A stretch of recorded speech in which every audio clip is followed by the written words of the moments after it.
নমস্কার বন্ধুরা, শুভ দুপুর। আজকে তোমাদের আমি একটা অল্প তেলে মোচার তরকারি রান্না করে দেখাচ্ছি। খুবই অল্প তেল মশলা দিয়ে নিরামিষভাবে।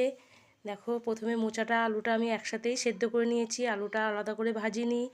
দিয়ে একটু জিরে লঙ্কা আদা জিরে পেস্ট করে নিলাম। দিয়ে দেখো, কড়াতে তেল খুবই অল্প তেল দিয়েছি। দেখো, দিয়ে একটু জিরে তেজপাতা লঙ্কা একসাথে দিয়ে একটু ভাজা ভাজা করে নিয়ে এর মধ্যে যে পেস্ট করেছিলাম সেই পেস্টটা দিয়ে দিলাম।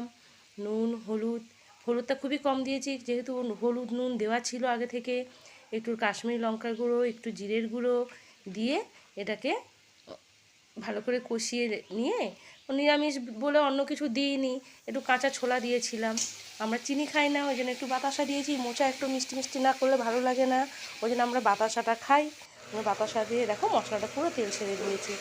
এর মধ্যে এবার আলুটা ভেঙে আলুটা কুচু কুচু করিনি, কারণ যেহেতু ভাজিনি, আলুটা সেদ্ধ করে নিয়েই এর মধ্যে দিয়ে দিয়েছি। দিয়ে এই মশলা দিয়ে একটু নাড়াচাড়া করে নিয়ে আলুটা একটুখানি মজে আসলে দেখো ভালো মজে গেছে। এটাকে এবার এর মধ্যে মোচাটাকে দিয়ে দেবো।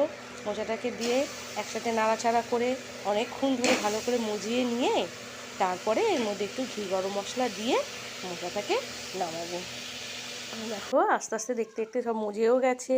একটু ওর মধ্যে ঘি দেবো, যেহেতু নিরামিষ রান্না একটু ঘি দিতে হয়, না হলে খুব একটা টেস্ট লাগে না।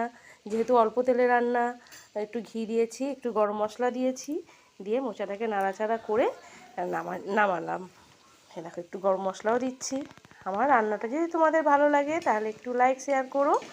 টাটা, সবাই কেমন আছো? ভালো থেকো। শুভ দুপুর সবাইকে। দেখো, হয়ে গেল কমপ্লিট আমার রান্নাটা। কমেন্ট করে জানিও। হ্যাঁ, টাটা।